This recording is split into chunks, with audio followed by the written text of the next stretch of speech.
All right, here we are. It is learning session number 5 for the School of 5D on another crappy cam production. And my dog did have 10 puppies. So if any of you managed to catch the first version of this video, you might have seen one of the puppies, and you might see one at some point in this video. This video is all about harmonic resonance, which is a huge topic. I'm not going to mix this video with the Satan topic. We're going to do a separate video for that. And so unfortunately, I think I made a big mistake by preparing for this video. And I actually have notes, which this is not good at all. I think this is totally disturbing to the natural and authentic flow of who I am. So let's just do it anyways, okay? So the sacrifices I make for you. So harmonic resonance, you could say that first of all, you could say that everything can be described as light, sound, or vibration. And I have experiences with harmonic resonance, and possibly my research and what I have found and where I found it is different than information that you have. I hope so. Hope I'm bringing you something new. So this whole topic of harmonic resonance brings in the quantum field, it brings in prana, it brings in chi, it brings in, of course, manifestation and creation. So I'm going to begin by talking about some things I learned about harmonic resonance through indigenous culture. First of all, let's talk about something that we do in a live session of, yeah, this is totally not going to work. I can't talk about harmonic resonance with notes in front of me. I can't do that. Right, so let's just talk about this, shall we? All right, so okay, let's just I'm just going to clear my mind of pre-prepared thoughts, if you don't mind.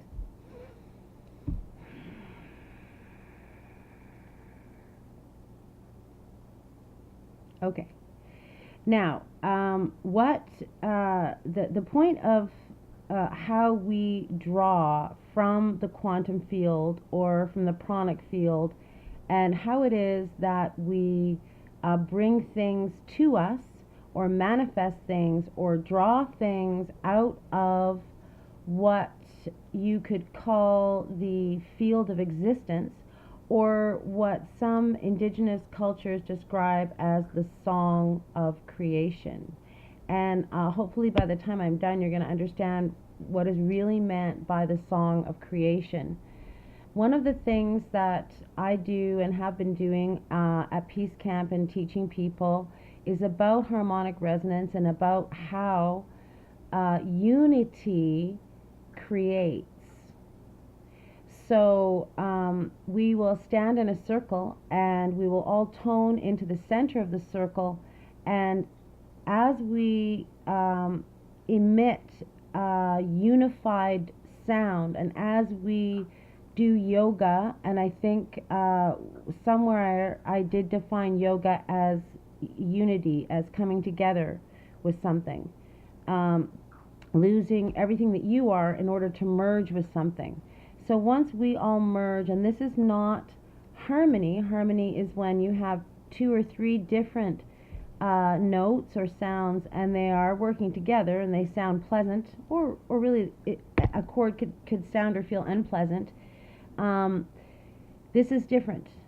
So when all of this unity vibration comes together, and I know that makes you think of the term unity consciousness, possibly, which is where we get into how creation happens and how harmonic resonance is actually an explanation for a lot of different things. So we would do that, and then after we solidify this unity, this unified sound, a second sound will come down from above. And how does that work? Well, guess what? We don't really know. That's the magic, or the mystery, or the intelligence that goes beyond us. That is beyond us. So we do have quantum experiments at this point in quantum science, and we do have all of these facts. But you know what? I think news and facts are for geopolitics and for, that context. And I think that when it comes to metaphysics, that you should be able to experience this, and it should be something that you are learning, because it is going to actually become something that you practically apply in your life. So let's talk about harmonic resonance. This is just kind of weird in terms of relationships, okay? So let's say you are doing your best to be fair and kind and mild and cooperative, and you come across, let's call it a vibration, that is not like that. And so what if your reaction is to go, oh, I just be nicer? What if you could always just go away. And I think the best way to win a fight is to not be there. I do. But the thing to do actually would be to match that person's vibration first and then raise it. So the trick would be, when somebody gets in your face and yells at you, would be to yell back at them and then raise the vibration, soften the tone, and then speak to them. But first you have to meet with them. I have had this experience in defending the forest. Knowing, maybe it's just logical and it has more to do with social conditioning, but that if I approach the quote-unquote redneck loggers with, hey man, it's cool, man, I come in peace, namaste, that doesn't seem to help much. If I go to them and I say, hey man, nice truck, I really, hey, I bet that this, yeah. I talk like that in a vibration that they can understand, then I can ask them to match my vibration. I'm going to be random as heck on this. I hope this is cool. I want to just keep pointing out that unity vibration or unity consciousness creates. When you get together to procreate with someone, how come sometimes when you're trying to get pregnant you don't get pregnant? How come you don't want to get pregnant but you do get pregnant? I would say the answer is harmonic resonance. I would say that there are souls and disincarnate beings in a realm. We can just call it the astral realm if we want to. And then I would say that in order to unify with another physical body here, in order to procreate and pull that being out, you would have to create a harmonic, or pardon me, a sound, a tone, a vibration that could do that. I also think this happens subconsciously, of course. And as I said in my first video that I edited, we no longer consciously procreate. There is no ceremony. There is no creating a vibration to pull in a soul that is of a matching vibration to the parents. I also think this can work in the reverse,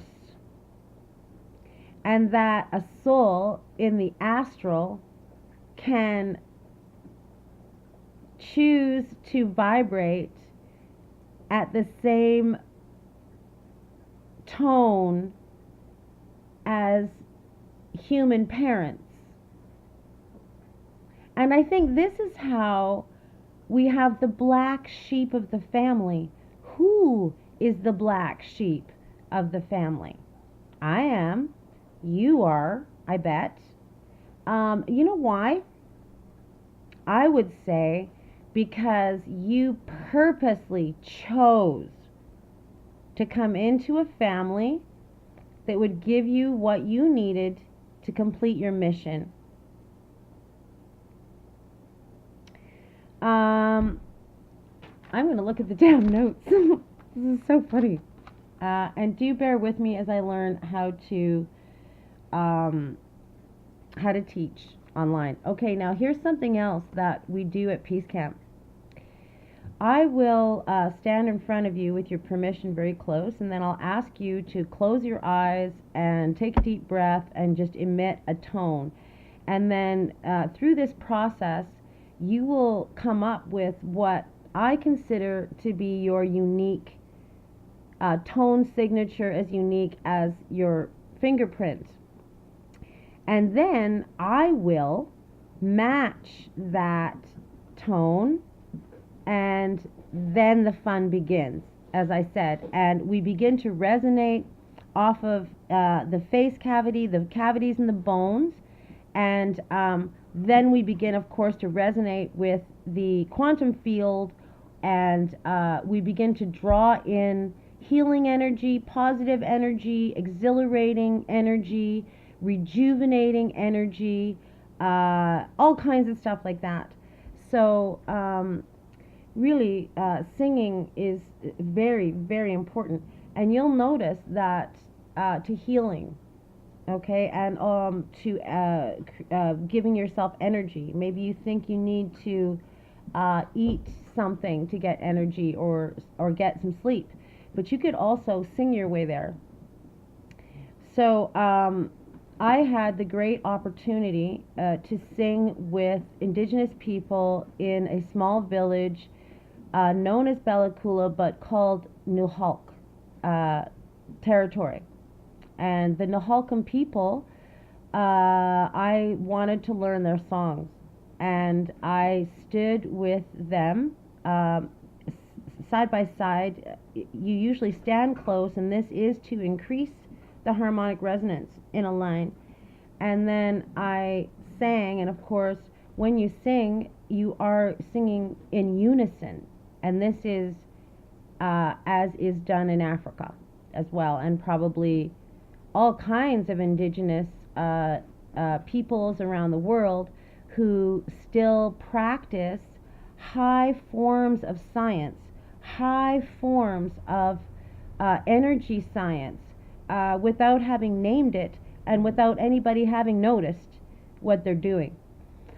So when I first started to do this, okay, first of all, it appears as though they, from the way, after observing their bodies, and I observed them for a very long time before I asked if I could sing, they seem to be drawing their breath and energy from the bottom of their feet.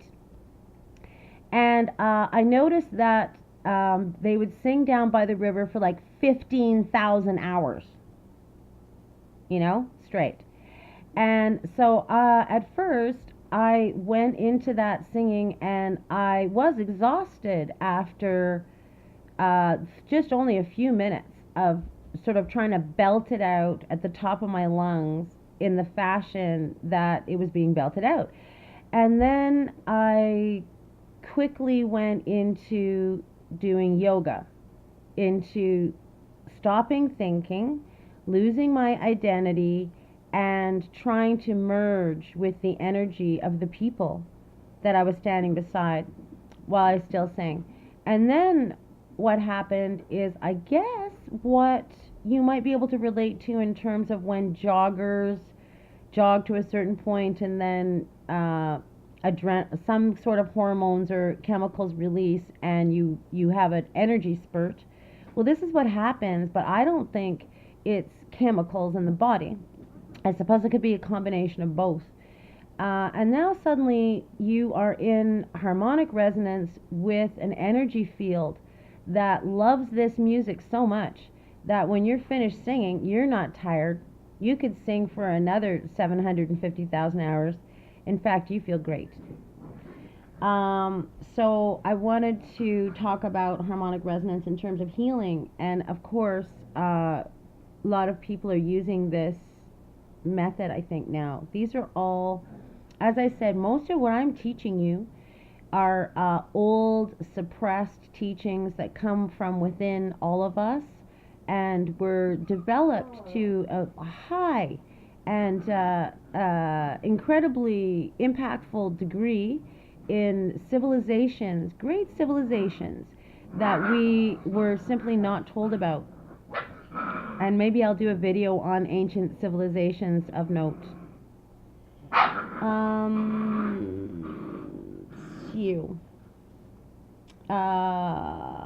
Maybe we covered everything I wanted to talk about. That's boring.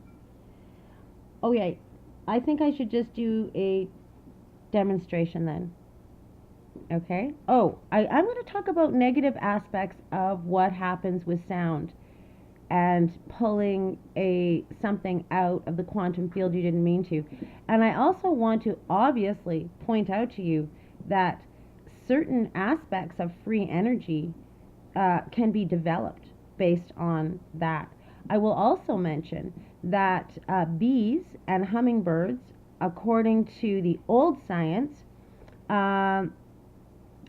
should not be able to fly because of the weight ratio between their bodies and their wings.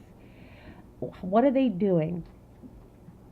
What is the thing that stands out the most about bees and hummingbirds? They buzz. They buzz all the time.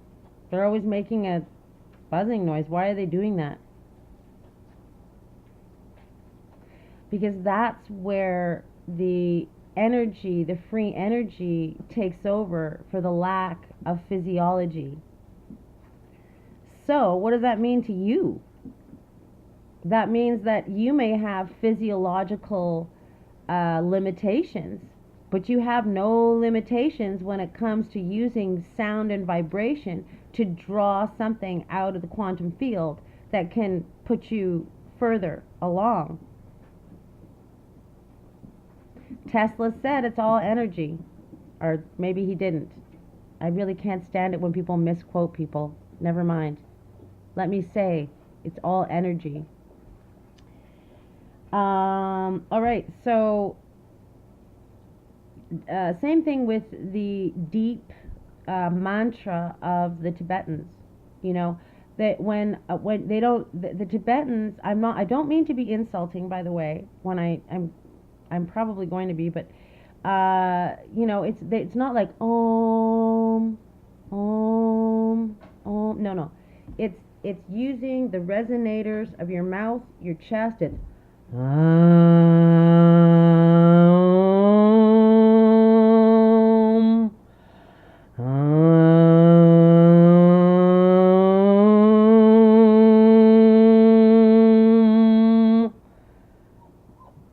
wait. Okay. Namaste. Namago.